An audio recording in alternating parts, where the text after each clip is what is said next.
Welcome back. It is Saturday, November 26th in the NBA. I'm Austin from Calling Our Shot. We got our two favorite picks coming right up. But first, let's recap yesterday, a 3-in-1 day. The video from yesterday morning goes 3-0, but our added play does not get it done with Andre Drummond. Does not play a minute in the second half, but Jared Allen goes under.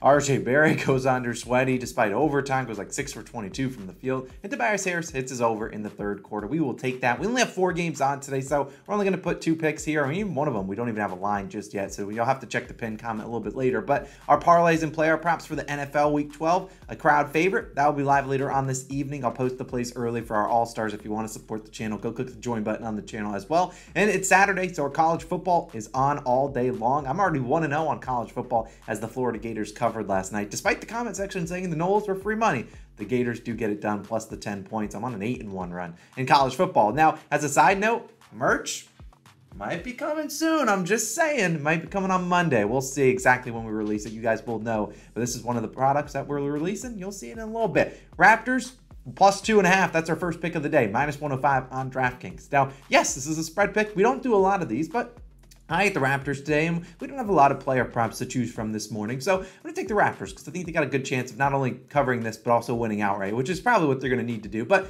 they've covered before against the Mavericks. That's who they would take today. And I think a lot of people are going to be on the Mavericks. They're going to be a public favorite. A lot of people are going to be taking them reasonably so. The Raptors are going to be out without Pascal Siakam, Scotty Barnes, Precious Achiuwa, Otto Porter Jr., potentially even more. Fred VanVleet is questionable with an illness. But this team, and you've seen it time and time again, teams can still compete without their star players. You saw people that might have hammered the Nets a couple nights ago when they took on the Sixers without James Harden, Tyrese Maxey, Joel Embiid. And look at the Sixers got it done. They won outright. The Raptors are at home, and I think they got a good chance against the Mavericks team. Now, these two teams played earlier this season. Obviously, the Raptors had a couple more guys. They were in Dallas in that one. The Raptors only lost that one by 1 point. They did cover this line, and people think the Mavericks, I think, are better than the team. They have Luka Doncic, and that means I think people think they're like above like a 12-4 team. No, this team's 9-8 this year. They're 1-5 on the road, so they've really struggled on the road, and their only road win came against the Brooklyn Nets when they knocked down 23 pointers. Look, you knock down 23s, you better win. And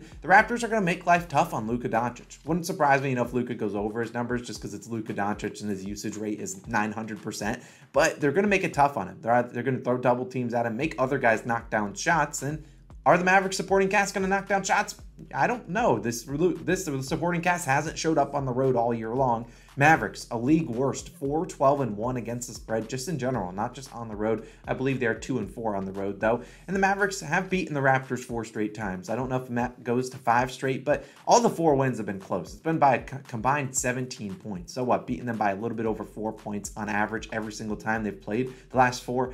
I don't know if that streak continues. I like the Raptors. They have a lot of length out there. And sometimes you got to look at these guys that are coming off the bench that have something to prove. They're looking to get minutes when Siakam, when Scotty Barnes goes down. So these teams are playing hard that have all these injuries. I like the Raptors. I think they can knock down shots. I think their length can cause problems for the Mavericks, who really, besides Luka, I don't trust the rest of their supporting cast, especially on the road. Give me the Raptors plus 2.5. If you want to get a little bit spicy on this Saturday, go for a little money line, plus 120. I think they got a good chance. Now, let's move on into my second and likely final play. I'll talk about a couple of the other games after this, but I like Devin Vassell of the San Antonio Spurs over in points. Now, on the screen to my right, you'll see I put 20.5. That is fully what I expect his line to be in this game.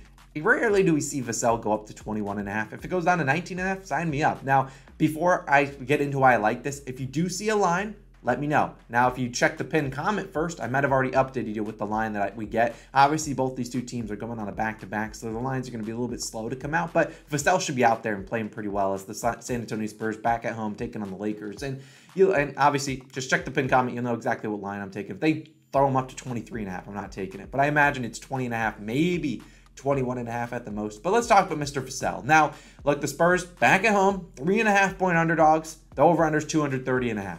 These lines stick out like a sore thumb because the Spurs not only won, they lost by 11 points last night to the Lakers, and the over-under wasn't even close. They combined for 199 points. Yet, the Spurs, 3.5-point underdogs, and the over-under is 230.5. I think you're going to see a lot of people, one, go take the Lakers minus the points, and probably take the under. Look, I just don't think the NBA is like that, where the same exact outcome from one day Happens the next day. Just unlikely. And you look at last game, you saw the Lakers shoot 48% from the field. The Spurs shot 38%. Why are we on Devin Vassell, you might ask? Well, he went a big 7 for 22 from the field last night, 0 for 6 from 3. Vassell, he's not normally a streaky shooter. He's normally a guy that's pretty consistent. I don't know his exact field goal percentage numbers, but probably in the high 40s. And this guy that shoots a lot of threes, 0 for 6, I don't see that happening. He scored 18 points in that game. That's why I like his over 20.5 points. If he knocks down a couple more shots, sign me up. Now, his other teammate, Keldon Johnson, couldn't buy a bucket either, 6 for 23. So the two star players for the Spurs when they combine 13 for 45. Yeah, they're not going to win a game like that, but I anticipate both those guys play a little bit better, and that's why I like Vassell, because 22 field goal attempts, a great sign. If you can tell me Devin Vassell goes out there and shoots 20 times tonight, I'll put like 9 units on his over. The problem is you can't ever guarantee that he does shoot, 20 times, but it's a very efficient shooter, very efficient scorer, shoots threes, mid-range, just can get to the rim, and I just expect him to bounce back. He's bounced back all season long. You look at earlier this season, I think the first game of the season, went 3 for 15. The next game immediately after that, 23 points. You look at earlier this season, went 8 for 22, almost identical to what he shot last night at 36%. The next game he scored 29 points.